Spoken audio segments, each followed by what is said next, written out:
नमस्कार विद्यार्थी मित्रांनो. TY BCom audit and taxation यातला जो टॅक्सेशनचा भाग आहे त्या विषयाचे आपण MCQ समजून घेणार आहोत आणि अ, ते समजून घेऊन त्याचं एक्सप्लेनेशन सुद्धा मी तुम्हाला देणार आहे. तर आपली परीक्षा MCQ मार्फत होणार आहे, त्यासाठी MCQचा अभ्यास करणं देखील महत्त्वाचं आहे. सुरुवातीला आपण 50 MCQ समजून घेऊयात आणि त्याच्यानंतर राहिलेले शिल्लक जे असतील ते समजून घेऊयात. तर तुमच्या समोर स्क्रीनवर दिसत असेल की तुम्हाला मी MCQ या ठिकाणी डिस्प्ले होत आहेत. तर पहिला MCQ आहे, income tax is collect on all types of income except. म्हणजे काय, इन्कम टॅक्स सगळ्या इन्कमवर कलेक्ट केला जातो. म्हणजे जे काही इन्कम होईल इंडिव्हिज्युअलला त्या सगळ्या इन्कमवर काय केला जातो, कलेक्ट केला जातो. पण फक्त एक इन्कम सोडून. तो इन्कम कोणता आहे, तर मी तुम्हाला सांगितलं होतं की ॲग्रिकल्चर इन्कमवर इन्कम टॅक्स कॅल्क्युलेट केला जात नाही. कोणत्या इन्कमवर, ॲग्रिकल्चर. मग इंडस्ट्रियल इन्कम असेल, हाऊस प्रॉपर्टीचं इन्कम असेल, कॅपिटल गेन असेल, या सगळ्या इन्कमवर इन्कम टॅक्स कॅल्क्युलेट केला जातो. पण ॲग्रिकल्चर इन्कमवर इन्कम टॅक्स कॅल्क्युलेट होत नाही. त्यामुळे त्याचं उत्तर आहे ॲग्रिकल्चर इन्कम. पुढं नंबर 2चा MCQ आहे, the income tax act name into force from. Come into force from म्हणजेच काय, इन्कम टॅक्स भारतामध्ये कधीपासून आपल्याला त्याचे ऑब्जेक्ट हे आहेत, ऑप्शन आहेत.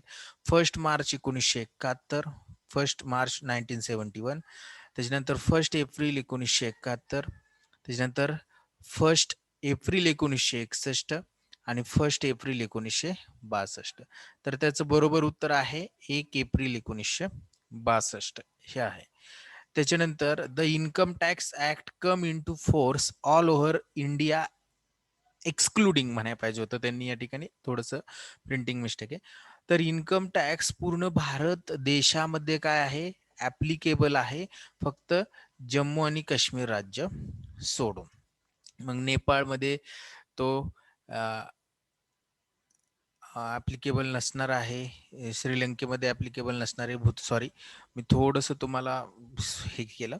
इन्कम टॅक्स सगळ्या भारत देशामध्ये ॲप्लिकेबल आहे, इन्क्लूड जम्मू काश्मीर हे राज्य धरून सुद्धा. मग भारत देशामध्ये जेवढे राज्य आहेत तेवढे सगळे जम्मू काश्मीरमध्ये सुद्धा इन्कम टॅक्स ॲप्लिकेबल असणार आहे. मग श्रीलंका, भूतान, नेपाळ हे वेगळे देश आहेत, त्या देशांमध्ये आपला भारताचा टॅक्स नसणार आहे. त्याच्यानंतर as per income tax act 1961, जो इन्कम टॅक्स ऍक्ट आहे 1961चा, income tax is charge on the income of. मग इन्कम टॅक्स कोणत्या इन्कमवर चार्ज केला जातो, at rate which are prescribe by the finance act of the relevant assessment year. तर आपण इन्कम टॅक्स चार्ज करतो प्रिव्हियस इयरवर, करंट इयरवर सुद्धा नाही, 1 इयर बिफोर प्रिव्हियस इयर सुद्धा नाही, आणि नन ॲप ऑफ सुद्धा नाही. तर कोणत्या इयरवर, प्रिव्हियस इयरवर इन्कम टॅक्स चार्ज करतो. मी तुम्हाला previous year, assessment year, financial इयरची डेफिनेशन समजून सांगितलेले आहेत. जर समजा हे आपलं वर्ष सध्या चालू असलेलं असेल, आर्थिक वर्ष 2020-21 किंवा सॉरी 20-21 नसणार आहे, 21-22 असणार आहे.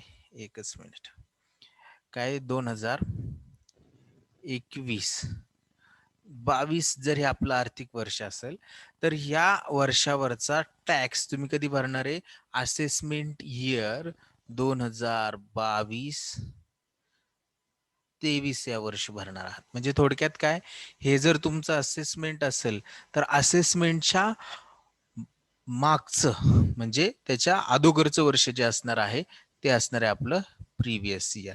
आणि आपण इन्कम टॅक्स या वर्षीचा 2021-22चा पुढल्या वर्षी म्हणजे असेसमेंट इयर 2022ला 22-23ला भरणार आहोत. त्याच्यानंतर पुढचा प्रश्न आहे, the tax payer liability is determined with reference to his or her. तर टॅक्स लॅबिलिटी कशी काय काढली जाते, तर त्याचं रेसिडेन्शियल स्टेटस काय आहे याच्यावर त्याची टॅक्स लॅबिलिटी ठरते. त्याचं फायनान्शियल स्टेटस नाही किंवा ऑल ऑफ द सुद्धा नसणार आहे, त्याचं जे रेसिडेन्शियल स्टेटस असणार आहे याच्यावर त्याची टॅक्स लॅबिलिटी काय असणार आहे, फिक्स होणार आहे. म्हणजे तो भारताचा नागरिक आहे नाही, या रेसिडेन्शियल स्टेटसच्या बाबतीत मी तुम्हाला बऱ्यापैकी थिअरी समजून सांगितलेली आहे. त्याची व्हिडिओ तुम्ही मागे जाऊन बघू शकता. त्याच्यानंतर as per the definition of income, the the income the income include the following. म्हणजे डेफिनेशन जी इन्कमची मी तुम्हाला दिलेली आहे त्याच्यामध्ये खालील गोष्टी इन्क्लूड आहेत. तर सगळ्याच गोष्टी इन्क्लूड आहेत. प्रॉफिट अँड गेन्स इन्क्लूड असणारे, डिव्हिडंड डिक्लेअर असणारे, voluntary contribution received by trust क्रिक, तर हे सगळं इन्क्लूड असणार आहे. त्यामुळे याचं उत्तर जे असणार आहे ते ऑल ॲब द ॲबो असणार आहे. त्याच्यानंतर the period of 12 month commencing on the first day of April every year and ending on the first March and the year in which assess pay the tax is called dash dash.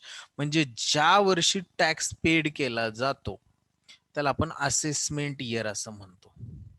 त्याला previous year म्हणणार नाही, accounting year म्हणणार नाही, financial year म्हणणार नाही, तर कोणतं year म्हणणार? असेसमेंट इयर असं म्हणणार.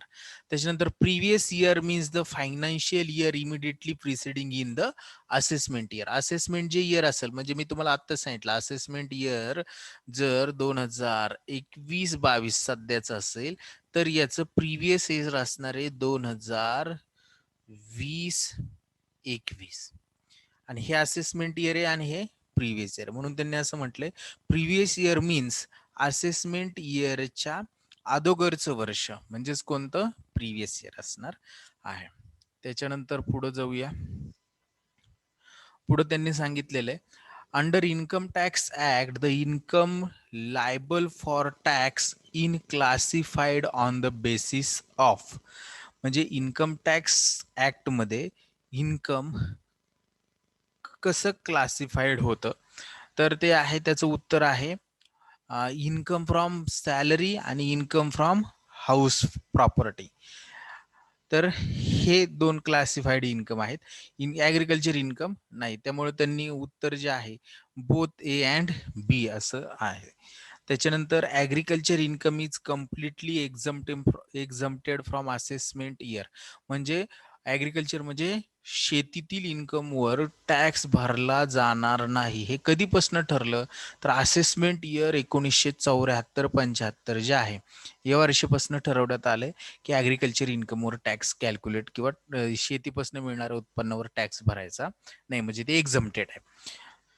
त्याच्यानंतर पुढे जाऊया, एकच मिनिट.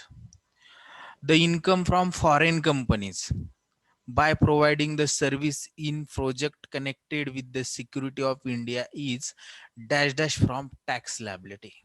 तर त्याच्यासाठी 100% एक्झम्प्ट आहे. म्हणजे टॅक्स लायबिलिटी काय असणार आहे? 100% एक्झम्प्ट. तर त्याच्यामध्ये 20%, 25%, 55%, 50% असं दिले, परंतु 100% असणार आहे. त्याच्यानंतर an individual is said to be resident in India if. आता इंडिव्हिज्युअल जो भारतामध्ये राहतोय म्हणजे त्याला भारतीय नागरिक कधी म्हणायचं, म्हणजे रेसिडेंट इन इंडिया कधी म्हणायचं, तर मी तुम्हाला ह्या रेसिडेन्शियल स्टेटसच्या बेसिक कंडिशन, ऍडिशनल कंडिशन समजून सांगितल्या होत्या. तर ज्या दोन बेसिक कंडिशन आहेत त्या जर फुलफिल केल्या तर त्याला आपण रेसिडेंट इन इंडिया म्हणतो. तर त्या दोन कंडिशन कोणत्या? It is in India in the previous year for period of 182 days or more. म्हणजे तो भारतामध्ये 182 दिवसांपेक्षा जास्त प्रिव्हियस इयर मध्ये राहायला पाहिजे. ही एक बेसिक कंडिशन. आणि दुसरी बेसिक कंडिशन काय?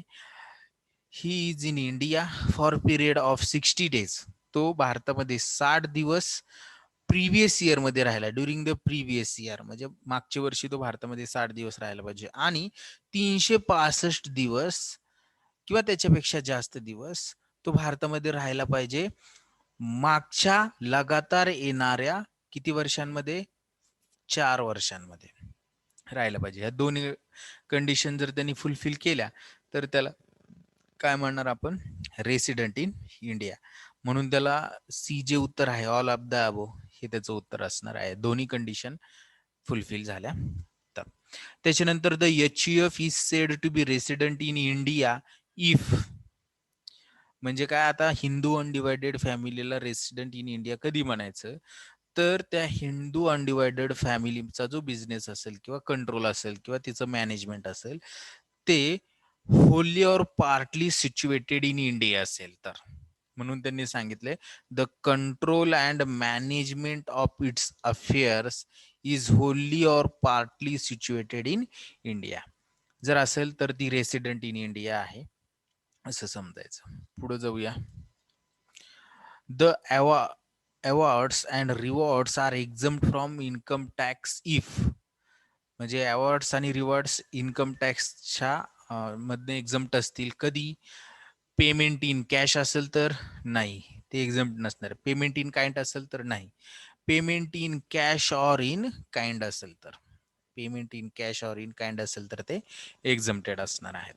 त्याच्यानंतर income received in India whether accrued in India or outside in India the tax incidence in case of resident is. बघा काय वाक्य सांगितले.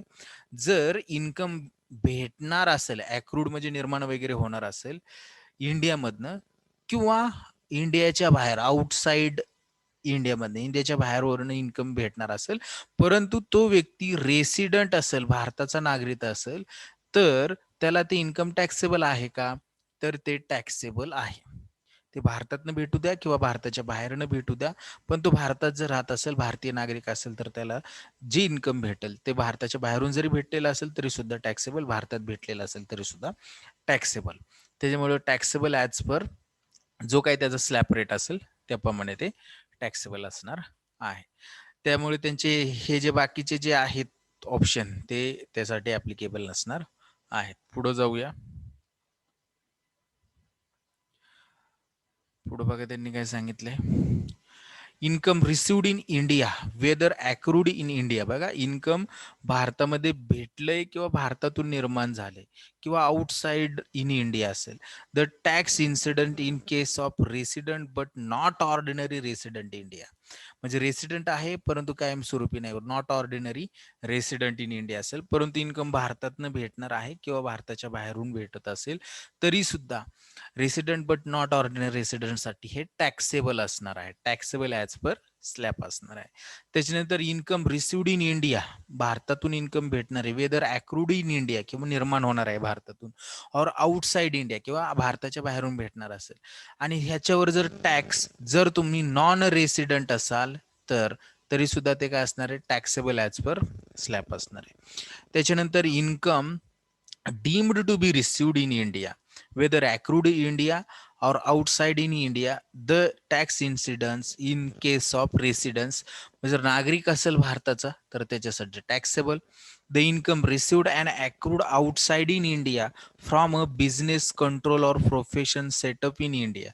म्हणजे बघा भारताच्या बाहेरून इन्कम भेटलेला आहे, परंतु जो बिझनेस आहे त्याचं कंट्रोल किंवा जे प्रोफेशन आहे त्याचं कंट्रोल भारतामध्ये आहे. म्हणजेच मॅनेजमेंट अँड कंट्रोल भारतामधून केलं जातं, पण बिझनेस बाहेरच्या देशात आहे. तर अशा वेळेस तो जर रेसिडेंट असेल, भारताचा नागरिक असेल, तर त्याला भेटणारी इन्कम काय असणार आहे, टॅक्सेबल असणार आहे. पुढे त्यांनी असं सांगितले the income received and accrued outside India. Income भारताच्या बाहेर निर्माण झालं किंवा भारताच्या बाहेरूनच भेटलेलं आहे, आणि बिझनेसचं control and profession setup in India, आणि त्या बिझनेसचं कंट्रोल आणि सेटअप भारतामध्ये आहे, पण तो भारताचा नागरिक नाही, नॉट रेसिडेंट आहे, तो नॉन रेसिडेंट आहे, तर त्याला ते टॅक्सेबल नसणार आहे. त्याच्यानंतर पुढे त्यांनी असं सांगितले the tax incidence for company or firm in which income received in India and company is resident is. बघा जर टॅक्स इन्सिडन्स फॉर कंपनीला टॅक्स भरावा लागेल का, जर त्यांना भारतामधनं इन्कम भेटत असेल तर, आणि कंपनी भारतीय असेल तर टॅक्स भरावा लागेल, टॅक्सेबल असणार आहे. त्याच्यानंतर the tax incidence for company or for which is income received in India, भारतातून इन्कम भेटते कंपनीला किंवा फर्मला, आणि कंपनी ही नॉन रेसिडेंट आहे, भारतात इन्कम भेटते. तुम्ही जरी बाहेरच्या देशातनं भारतात येऊन बिझनेस करत असाल एखादी कंपनी, परंतु भारतातनं भेटलेली इन्कम त्याचा टॅक्स भारतातच भरावा लागेल, त्यामुळे टॅक्सेबल. त्याच्यानंतर पुढं the tax incidence for company or firm in which income received outside India. म्हणजे कंपनी किंवा फर्मला भारताच्या बाहेरचा इन्कम भेटलेला असेल, परंतु कंपनी भारताची आहे, कंपनी आपली स्वदेशी कंपनी आहे, तर त्याला काय टॅक्सेबल आहे, कारण ती इन्कम शेवटी भारतातच घेऊन येणार आहे. पुढे बघूया. पुढे त्यांनी असं सांगितलंय की the tax incidence for company, company किंवा फर्मला जर इन्कम भेटलेला असेल भारताच्या बाहेर, परंतु ती कंपनी जर भारतातील नसेल, भारताच्या बाहेरच इन्कम भेटलाय, कंपनी भारतीय नाहीये, मग त्याला भारतामध्ये टॅक्स भरण्याची गरज नाही, म्हणजे हे त्याचं उत्तर असणार, नॉट टॅक्सेबल. त्याच्यानंतर dash dash is exam from income tax. Income tax पासून एक्झम्पशन कशाला आहे, तर मी तुम्हाला अदर सोर्सेसचे इन्कम शिकवत असताना सांगितलं होतं, डिव्हिडंड फ्रॉम इंडियन कंपनी हा टॅक्सेबल नाहीये. तर त्याच्यामध्ये interest from Indian company taxable असेल, कॉपरेटिव्ह डिव्हिडंड टॅक्सेबल असेल, dividend from foreign company taxable असेल, पण डिव्हिडंड फ्रॉम इंडियन कंपनी हा टॅक्सेबल नसणार आहे. त्याच्यामुळे हे त्याचं काय आहे, उत्तर आहे. पुढे जाऊया. पुढे काय सांगितलंय त्यांनी, बघूया. Which section of the income tax act exempt income have been mention. तर कोणत्या सेक्शन अंतर्गत एक्झम्पशन आहेत, तर सेक्शन 10 जे आहे त्याच्यामध्ये एक्झम्प्टेड इन्कम दिलेले आहेत. मग 10 मध्ये जे 10(1)(a) मध्ये जे आहे, तर त्याच्यामध्ये ऍग्रिकल्चर इन्कम वगैरे आहे, तर त्याच्यामध्ये काय आहे की ह्याच्यामध्ये जे काही इन्कम एक्झम्प्टेड आहेत ते या सेक्शन 10 मध्ये सांगितलेलं, त्यामुळे हे याचं उत्तर असणार आहे. त्याच्यानंतर dash dash of the income tax act is related to residential status. Residential स्टेटसची कोणतं इन्कम टॅक्सचं सेक्शन रिलेटेड आहे, तर ते आहे सेक्शन 6. रेसिडेन्शियल स्टेटससाठी लक्षात राहून द्या, सेक्शन 6 आहे. त्याच्यानंतर रेसिडेंट ऑफ इंडिया इन्क्लूड, बघा, ordinary resident, not ordinary resident, हे दोन्ही जे आहेत ते रेसिडेंट आहेत, कारण की याच्यामध्ये रेसिडेंट हा शब्द आहे. त्यामुळे ऑर्डिनरी असू द्या किंवा नॉट ऑर्डिनरी असू द्या. Non resident in India, NRI means non resident in India, हे काही रेसिडेंट नाही. त्याच्यामुळं ए आणि बी याचं उत्तर असणार आहे, म्हणून त्यांनी म्हटले बोथ ए अँड बी, हे त्याचं उत्तर आहे. पुढे जाऊया. The company may have the residential status as resident or non resident. म्हणजे कंपनीसाठी फक्त दोनच स्टेटस आहेत. मग कंपनीसाठी ऑर्डिनरी बट नॉट ऑर्डिनरी वगैरे काही नाही, दोनच, रेसिडेंट किंवा नॉन रेसिडेंट, ह्या दोनच प्रकारचे स्टेटस असणारे कंपनीसाठी. त्यामुळं resident or non non resident हे कंपनीचे स्टेटस आहेत. त्याच्यानंतर the meaning of exempted income is. मग मीन एक्झम्प्टेड इन्कम म्हणजे काय त्यांनी विचारलंय, not include in total income, बरोबर आहे, जे टोटल इन्कम मध्ये इन्क्लूड केले जात नाही. ऍग्रिकल्चर इन्कमला सुद्धा आपण एक्झम्प्टेड इन्कम म्हणतो. Not taxable under income tax, जे इन्कम टॅक्स मध्ये टॅक्सेबल नसतं त्याला आपण एक्झम्प्टेड इन्कम म्हणणार. तर हे तिन्ही एकच आहे, म्हणून त्यांनी ऑल ऑफ द अबो असं त्याचं उत्तर असणार आहे, पर्याय. The number of income source of calculating gross total income. तर किती इन्कम सोर्स आहेत ग्रॉस टोटल इन्कम कॅल्क्युलेट करण्यासाठी, तर ते इन्कम सोर्स आहेत 5. मग कोणकोणते मी तुम्हाला सांगितलं होतं. पहिला इन्कम सोर्स आहे इन्कम फ्रॉम सॅलरी.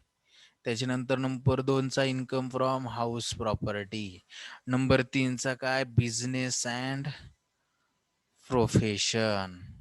नंबर 4चा काय, कॅपिटल गेन. आणि नंबर 5 काय असणार आहे, अदर सोर्सेस. असे किती इन्कम सोर्स आहेत, 5 इन्कम सोर्स आहेत. म्हणून त्यांनी किती म्हटले, 5 हेड्स आहेत इन्कमचे.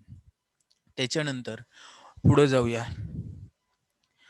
The sum of various head is called as gross total income. म्हणजेच काय, त्या 5 हेडची, 1 2 3 4 5, या 5 हेडची ज्या वेळेस आपण टोटल करू आणि जी टोटल येईल त्याला काय म्हटलं जातं, ग्रॉस टोटल इन्कम. आपण टोटल इन्कम मध्ये हे बघतो आहोत, काय म्हटलं जातं त्याला, ग्रॉस टोटल इन्कम म्हटलं जातं. तर पुढे जाऊया.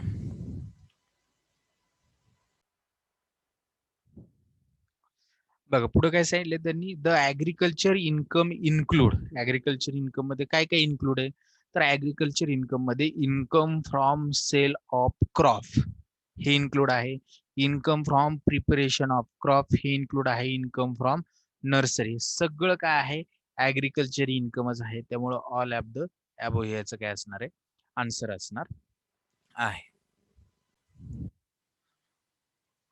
पुढं नंबर 34 मध्ये काय सांगितले, dash dash comes under the agriculture income. तर टी गार्डन, त्याच्यानंतर कमोडिटी फार्मिंग, हे सगळं काय आहे म्हणजे टी गार्डन, कम्युनिटी फार्मिंग हे ऑल ऑफ द ॲबो याचं उत्तर असणार आहे. हे दोन्ही पण काय आहे ऍग्रिकल्चर इन्कम मध्ये इन्क्लूड होत आहे. If the agriculture income is dash dash then the agriculture income is consider for calculating tax. बरोबर. तर more than 5,000 and total income exceeding exemption limit जर असेल तर ते आपण कन्सिडर करायचं.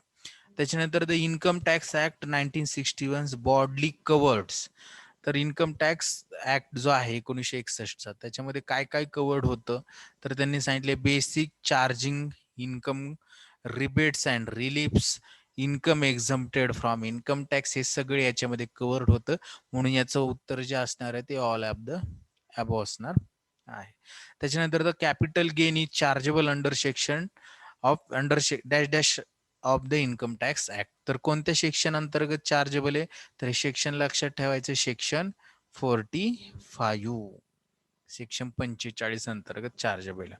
The definition of person include, पर्सनच्या डेफिनेशन मध्ये काय काय इन्क्लूड आहे तर मी तुम्हाला सांगितलं होतं एच मेल फिमेल इंडिव्हिज्युअल असेल, फर्म असेल, कंपनी असेल, एओपी असेल, व्हीओपी असेल, तर हे सगळं कशामध्ये इन्क्लूड आहे पर्सनच्या डेफिनेशन मध्ये. मग त्यांनी म्हटलं individual, company, Hindu undivided family म्हणजेच त्याला आपण HUF असं म्हणतो. तर हे सगळं पर्सनच्या डेफिनेशन मध्ये इन्क्लूड आहे. म्हणून याचं उत्तर ऑल ऑफ द अबो असणार आहे. त्याच्यानंतर any rent or revenue derived from land which is situated in India, म्हणजे रेंट किंवा रिव्हेन्यू भेटलेला असेल जमिनीपासून जी भारतात सिच्युएट आहे and it is use for agriculture purpose is काय आहे एक्झम फ्रॉम टॅक्स आहे. म्हणजे जी शेतीसाठी वापरली जाते आणि शेतीतनं भेटणार इन्कम हे काय असतं एक्झम फ्रॉम टॅक्स असतं. त्यामुळे हे एक्झम फ्रॉम टॅक्स असणार आहे. मग त्यांनी पार्टली टॅक्सेबल, फुल्ली टॅक्सेबल हे ऑप्शन दिलेत परंतु ते चुकीचे आहेत. एक्झम फ्रॉम टॅक्स हे त्याचं बरोबर उत्तर आहे. Residential status of assessee can be different for different assessment year. बरोबर आहे, वेगवेगळं असू शकतं वेगवेगळ्या असेसमेंट इयरमध्ये, हे त्याचं उत्तर आहे. त्याच्यानंतर the income from previous year is chargeable to tax in the assessment year, म्हणजे त्याच्यानंतर इमिडिएटली सक्सेसिंग असेसमेंट इयर, त्याच्यानंतर येणारे जे असेसमेंट इयर असेल त्याच्यामध्ये हे इन्कम काय असणार आहे चार्जेबल असणार. मग त्यांनी सेम प्रिव्हियस इयर हे उत्तर चुकीचं आहे. इमिडिएटली प्रिसिडिंग अकॅडमिक इयर हे उत्तर सुद्धा चुकीचं आहे. तर आपल्याला काय आवश्यक आहे असेसमेंट इयर हे उत्तर आवश्यक आहे. त्याच्यानंतर the interest on loan paid by the government of India to non resident outside India is dash dash in India. तर ते काय आहे नॉट टॅक्सेबल इन इंडिया असणार आहे. And individual is resident and ordinary resident of India if. तर त्यांनी असं सांगितलेलं आहे की जो भारतीय आहे तो काय रेसिडेंट आणि ऑर्डिनरी रेसिडेंट कधी समजायचं भारतातला तर दोन ऍडिशनल कंडिशन आहेत त्याच्यासाठी, त्या फुलफिल केलेल्या असतील तर. मग कोणत्या दोन, तो रेसिडेंट इन इंडिया म्हणजे he has resident in India at least 2 years, 2 वर्ष राहायला पाहिजे मागील प्रिव्हियस इयर जे आहेत लगातार येणारे त्या 10 प्रिव्हियस इयर पैकी 2 वर्ष भारतात राहायला पाहिजे. आणि दुसरी कंडिशन काय आहे तो भारतामध्ये रेसिडेंट इन इंडिया 730 दिवस राहायला पाहिजे मागील 7 वर्षा, म्हणजे मागील जे प्रिव्हियस इयर जे आहेत इमिडिएटली प्रिसिडिंग प्रिव्हियस इयर, तर त्या प्रिव्हियस इयर मधील 7 वर्षामध्ये तो 730 दिवस भारतात राहायला पाहिजे. ह्या दोन कंडिशन जर त्यांनी फुलफिल केलेल्या असतील तर त्याला रेसिडेंट बट ऑर्डिनरी रेसिडेंट आपण म्हणणार. त्याच्यानंतर पुढं बघा, the resident of HUF is ordinary resident in India if म्हणजे हिंदू अनडिवायडेड फॅमिलीला ऑर्डिनरी रेसिडेंट कधी म्हणायचं जर ही has been resident in India at least 2 years of the 10, म्हणजे मागील 10 वर्षामध्ये ते 2 वर्ष कमीत कमी भारतामध्ये असतील तर. इमिडिएटली प्रिसिडिंग इयर असा असेल तर तो काय समजायचा आपण त्याला ऑर्डिनरी रेसिडेंट असं समजायचं. Basic condition will be for a person who have live in India for employment. Basic condition काय आहे तर त्या दोन बेसिक कंडिशन त्यातली आपल्याला या ठिकाणी फक्त एकच दिली ते उत्तर बरोबर आहे. ऍटलिस्ट 182 days इन इंडिया, 182 दिवस मागील वर्षी तो म्हणजे प्रिव्हियस इयर मध्ये तो भारतात राहिला असला पाहिजे. त्याच्यानंतर पुढे जाऊया. Which of the following is not include in the terms of income under the income tax act 1961. कोणता इन्कम इन्कम म्हणून गृहीत धरला जाणार नाही इन्कम टॅक्स ऍक्ट नुसार? तर reimbursement of travelling expenses income असणार आहे. त्याच्यानंतर profit and gains from business and profession हा इन्कम धरतो. डिव्हिडंड सुद्धा इन्कम आहे. तर हा profit in lieu of salary हा जो असणार आहे हा इन्कम नसणार आहे.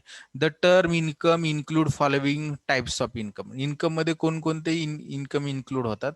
तर इलिगल इन्कम, नुसतंच इलिगल नाही, legal income from Indian only हे सुद्धा नाही, मग लीगल हे सुद्धा नाही, नुसतं लीगल. तर कोणतं? लीगल अँड इलिगल बोथ, दोन्ही इन्कम मध्ये येणार आहेत. त्याच्यानंतर dash dash is the casual income. तर विनिंग फ्रॉम लॉटरी जे आहे याला काय आपण म्हणणार? Casual income. मग इंटरेस्ट रिसिव्ड, डिव्हिडंड रिसिव्ड, त्याच्यानंतर पेन्शन रिसिव्ड हे काय कॅज्युअल इन्कम नाही आहे. त्याच्यानंतर the way of tax liability by taking full advantages providing by the act is, तर त्याला काय म्हणतो आपण? टॅक्स प्लॅनिंग असं म्हणतो. त्याच्यानंतर mister A partner of miss A B C is assessable as firm. म्हणजे आता तो कसा असेबल असेल? फर्म म्हणून असेबल असणार आहे. त्याच्यानंतर which is the deduction section of income from house property. Income from house प्रॉपर्टीसाठी कोणत्या सेक्शन अंतर्गत डिडक्शन आहे? तर ते आपल्याला माहिती अंडर सेक्शन किती? 24 अंतर्गत काय असणार आहे? डिडक्शन असणार आहे. त्याच्यानंतर income from vacant plot is taxable under the head. Vacant plot कोणत्या हेड अंतर्गत टॅक्सेबल असेल? तर तो असणार आहे इन्कम फ्रॉम अदर सोर्सेस असणार आहे. कॅपिटल गेन नाही, profit and gains from business नाही, किंवा इन्कम फ्रॉम हाऊस प्रॉपर्टी सुद्धा नाही. त्याच्यानंतर पुढं exam expected rent is equal to. आता expected rent is equal to म्हणजे एक्सपेक्टेड रेंट कसं कॅल्क्युलेट केलं जातं? तर ऍक्च्युअल रेंट रिसिव्ड, काय आपण म्हणतो, सॉरी थोडंसं हे झालं. तर एक्सपेक्टेड रेंट कसं इन्क्लूड केलं जातं? Higher of fair rent, fair rent आणि म्युन्सिपल व्हॅल्युएशन या दोन पैकी जी मॅक्झिमम अमाऊंट असेल, या दोन पैकी subject to maximum of standard rent, म्हणजे या दोन पैकी जी मॅक्झिमम अमाऊंट असेल ती आणि त्यातनं स्टँडर्ड रेंट वजा करून स्टँडर्ड रेंट हे करून जी येईल त्याला काय म्हणणार आपण? एक्सपेक्टेड रेंट असं म्हणणार. तर अशा पद्धतीने एक्सपेक्टेड रेंट आपल्याला कॅल्क्युलेट करावं लागतं. तर आता आपण थांबू. राहिलेले जे MCQ आहेत ते पुढच्या व्हिडिओमध्ये आपण अभ्यासू. थँक्यू.